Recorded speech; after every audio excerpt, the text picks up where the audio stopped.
got one of the hottest DJs off of Hot 97 because she wanted to put up a picture of him getting his pants pulled down.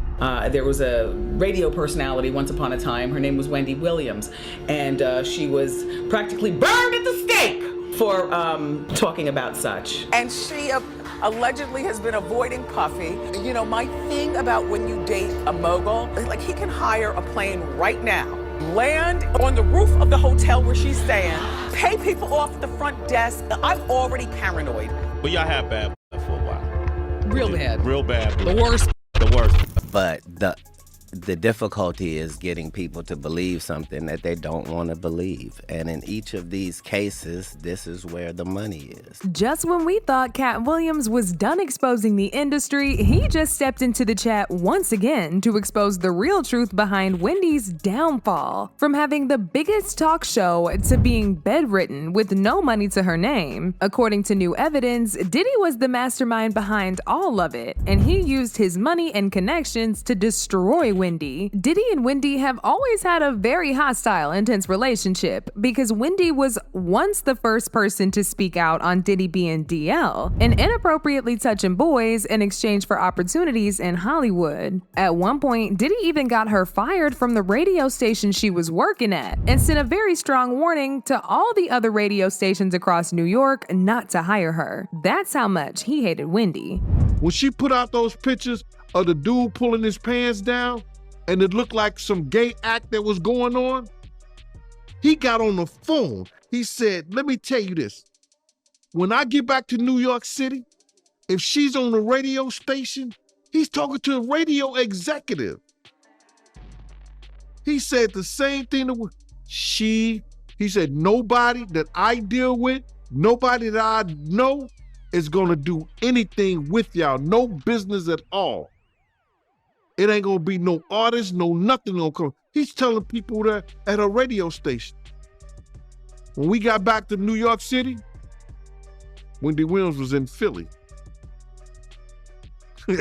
at a new station. At the time, Wendy was working for the very popular radio station Hot 97, and she said she received some exclusive photos of Diddy getting his shirts pulled off by another man while he was on vacation in Cancun. But before she could even get into the details of the story, Diddy got her fired and put a ban on her head, telling every single radio station in New York not to hire her. By Wendy Williams, she got fired from Hot 97 because she had a picture of Puffy. So if you don't mind, give me the story from your point of view and what was in the picture. We were in Cancun. For whatever reason, dude was playing with Puff. He went behind him and grabbed his trunks and pulled them down. Some girls that was taking pictures. They took that picture and emailed it back to Wendy Williams. Wendy Williams said she had him in a compromising position and like it was something like that. She was gonna put it out. Wendy had shown people that email. Puff told Hot 97 if they didn't get rid of her before he got back in New York, that they was not gonna get any music from any of his friends, any of the record labels executives that was cool with him. Everybody was gonna boycott their station. We was out in LA for about 3 days before we landed back in New York. Wendy Williams was in the radio station in Philly. She was fired. Wendy Williams later confirmed this in 2013 when she said a popular hip-hop mogul got her fired after alleging that he was gay. But this time around, she didn't dare mention Diddy's name out loud. However, it was still clear who she was talking about. A very homosexual era of hip-hop as well. There was a radio personality once upon a time. Her name was Wendy Williams, and she was practically burned at the stake for talking about such. And now it's all come full circle. There were many situations, none of which to talk about, but there were many situations back in the day in my career, and it's all coming full circle now, so. Wendy said Diddy went as far as telling the girl groups that were signed to his record label at the time, Bad Boy Entertainment, to pull up on her at work and jump her. Thankfully, her boyfriend was around and he stopped her from getting it tagged. Here one day and them the total were downstairs waiting, and everybody upstairs at the radio station is looking down, egging it on, waiting for something to go down. I wasn't yet married. My knight in shining armor screeched up in his car just out of nowhere. I didn't even know what was about to happen. I'm standing in the door like, what? And I'm literally about to go through. Now, I'm not like, what, let's fight, because I'm not one of those type of broads. And plus, there was 3 of them. The little Chinese man that drove the van that they were coming. There was no security or anything. It was just them 3 fighting broads. And me. And my coworkers that shot standing upstairs trying to look down to see it all jump off. They all knew. When I said goodnight to everybody, everybody's pressed up against the window. I didn't even walk or bother asking, what are you all looking for? Because, you know, when the clock strikes, it's time to go. It is time to go. I didn't get a chance to hit the sidewalk before I knew it, out of nowhere. And there's a whole bunch of rah-rah going on outside, and I'm still trying to figure out what the hell is going on. And I send Cower and Skell out on the sidewalk, and he comes back in and says, it's total outside. And they were about to set it on you. And get this, y'all. Wendy also hinted at Wendy being controlling over Cassie, but no one clocked the tea she was spilling until it was too late. South Africa filming Honey 3. And she allegedly has been avoiding Puffy. And, you know, my thing about when you date a mogul is that it's really difficult to avoid them. Because if you use your head, you never know when they're gonna pop up on the scene. Like he's mogul, like he can hire a plane right now, zoom it to South Africa, land on the roof of the hotel where she's staying, okay? Pay people off at the front desk, give me the key and let me up in her room. Like I'm already paranoid. Posted a picture of Michael Jackson's song, Lady in My Life, and wrote, if anyone sees Cassie this weekend, please tell her to listen to this song 100 times. I suggest don't use social media though to reach out. I think this is a grand overture from Puffy. I don't believe he really wants her back. I believe he probably treated her at some particular point like a possession, like a possession. And if you really care, then you'd reach out privately, not publicly. Did y'all see the way Wendy accurately read into the situation and pretty much pointed out everything that we know about Diddy and Cassie today? She really knew Diddy like the back of her hand, and he ain't like that at all. Anyway, fast forward to 2017, and it looked like they have resolved their issues because Diddy appeared on the Wendy Williams show, and both of them joked about the fact that they had tension in the past. I must say it's been a long time coming. Yeah. And I want to just tell you how proud I am of you. Because I don't think you get enough credit for being the first one to really cover our culture, you know, hip-hop culture and also hip-hop celebrities shedding light on our culture and our people, and thank you very much. I pissed a lot of people off, including you. Mm-hmm. But this is a full circle moment, everybody. Yes. Get into adult conversation.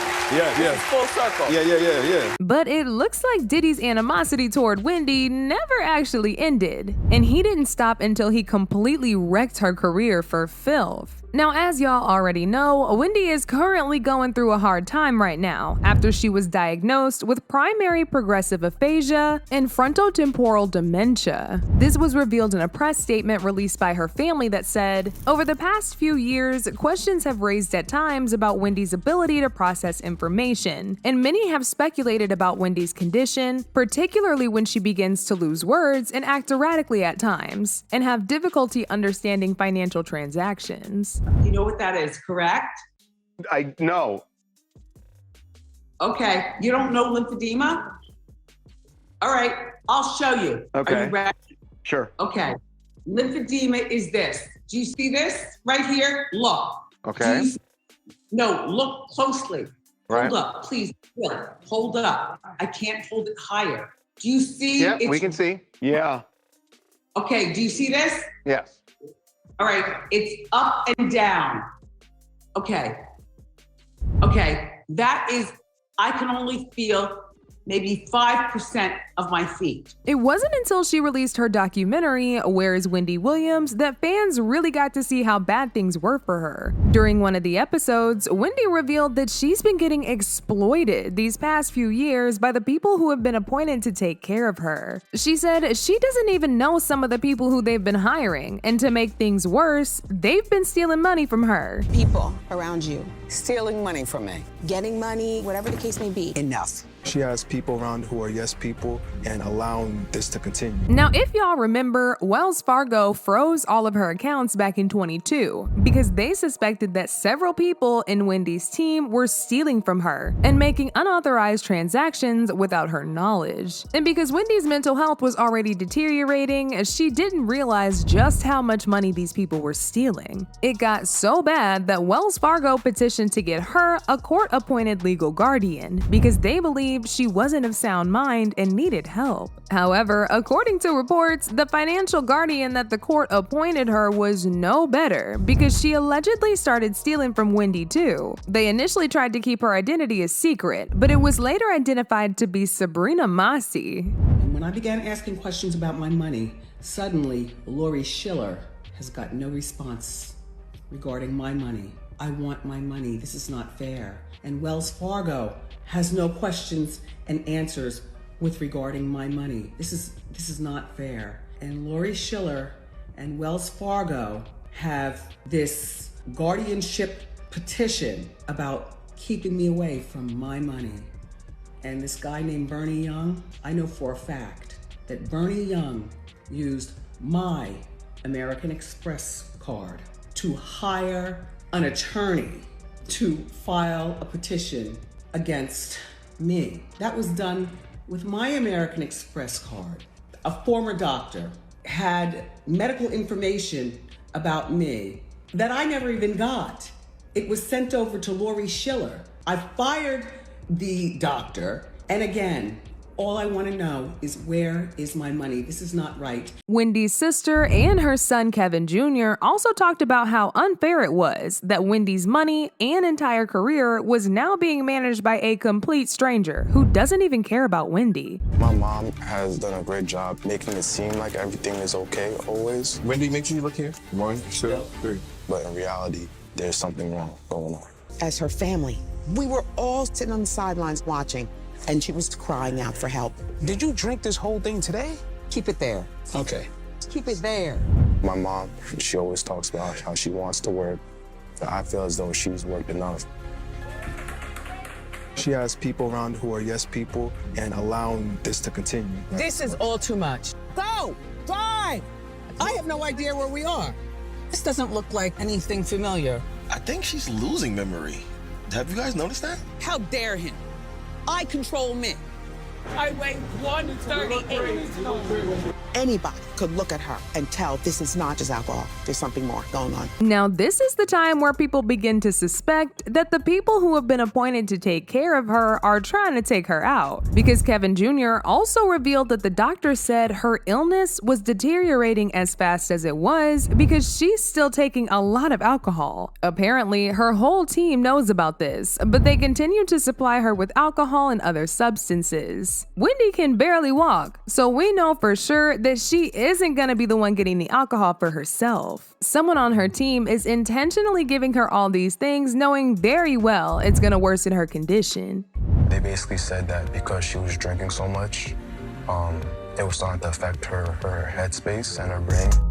I think they said it was alcohol-induced dementia. People even compared this to what the industry did to Britney Spears and Kanye West. You see, just like Wendy, Britney was also under a conservatorship, and she had to sit back and watch people around her steal all her money. Britney later revealed in a court hearing that her family intentionally misdiagnosed her and pumped her up with an unholy amount of lithium, which they later used to claim in court that Britney was incapable of handling her own finances. Would honestly like to sue my family, to be totally honest with you. I also would like to be able to share my story with the world and what they did to me instead of it being a hush-hush secret to benefit all of them. I want to be able to be heard on what they did to me by making me keep this in for so long is not good for my heart. I've been so angry and I cry every day. It concerns me. I'm told I'm not allowed to expose the people who did this to me. For my sanity, I need you to the judge to approve me, do an interview where I can be heard on what they did to me. And actually, I have the right to use my voice and take up for myself. My attorney says I can't, it's not good. I can't let the public know anything they did to me, and by not saying anything, is saying it's okay. I don't know what I said here. It's not okay. I don't want to interview. I'd much rather just have an open call to you for the press to hear, which I didn't know today we're doing. And then there was Kanye, who was also prescribed an extremely high dose of lithium, even though he wasn't sick. Look, they tried to medicate me. I was exhausted. They wrongly diagnosed me. And they when I asked them, how much lithium did you want to put me on exactly? It took them 4 days to answer because they were embarrassed about the amount, right? And I refused to take this, right? You understand that if I had taken the medication, I would not be here, and it would have been, he was deeply troubled. We miss him. We love his music, though. Well, they would have Britney Spears you. I mean, look at they would have Michael Jackson or worse, yeah. So look at what they did. Look at what they did to Britney. When she went in, she was tired, she was exhausted, she was in a bad way. But 10 years of that medication wrecked her brain. You can see it now. You can see there's not much of her left. And of course, we can't forget Dave Chappelle, who literally ran to Africa and refused to tell anybody, including his own family, about where he was at, because some of the Hollywood elites were on a manhunt to find him and shove a bunch of antipsychotics down his throat, after he turned down a very shady $50 million deal. So I got ahead of schedule, and I bounced. And I didn't tell anybody where I was going. The whole time, they're trying to convince me I'm insane. They were trying to get me to take psychotic medication. I said, I'm not taking this medicine, man, because I know these people be trying to control you. Or maybe discredit you. I was afraid, But you were stressed out. That's why. There's no question. But it's very stressful for someone to constantly walk behind you and say, you're insane. So as y'all can see, there's a very clear pattern here to make celebrities who dare speak out strung out on drugs. And people believe that this is what Diddy did to Wendy. Katt Williams also recently spoke about this and said the industry tried to do the same thing that they've done to Wendy, Britney, Kanye, and every other outspoken celebrity to him when he tried to open people's eyes to what R. Kelly, Harvey Weinstein, Diddy, and all these other creepy industry people have been doing. He said he was threatened to keep his mouth shut, and they started a smear campaign against him to paint him out to be a crackhead. Because in 30 years, I've done nothing but collect information, knowledge, and your secrets. So if you and a man was in a corner doing something you wasn't supposed to be doing... You will tell it? No, somebody come to tell me. Okay. I gather that, I value that, I'll pay for that. Come, tell me. I know so many things I shouldn't know, and they all know it. And if you think about it, that's exactly what Wendy was doing for years, collecting information and spilling it on her show without holding back. It's beginning to all add up, and it's clear as day that Diddy, as well as any other powerful person that she's spoken to, decided to conspire against her and destroy her. Can y'all imagine the kind of commentary that Wendy would have given about this whole Diddy mess if she was healthy enough to do her show? It's like they strategically did this to silence her. As usual, people had their own thoughts about this, like this person who said they're gradually killing Wendy Williams. It's so painful to watch. Her family and friends need to do something really fast to save her. Another person said that's what they do to get you so mentally exhausted, and then they throw you out in public so other people can see you. That way, people think what they're saying is true. You've always got to stay on your toes. But now I want to know your thoughts. What do y'all think about Katt Williams exposing Diddy for trying to end Wendy? And do y'all think Wendy is in this situation because of how outspoken she is? Y'all been knew what to do. Let me know your thoughts in the comment section down below. And don't forget to click here to watch this other very messy video.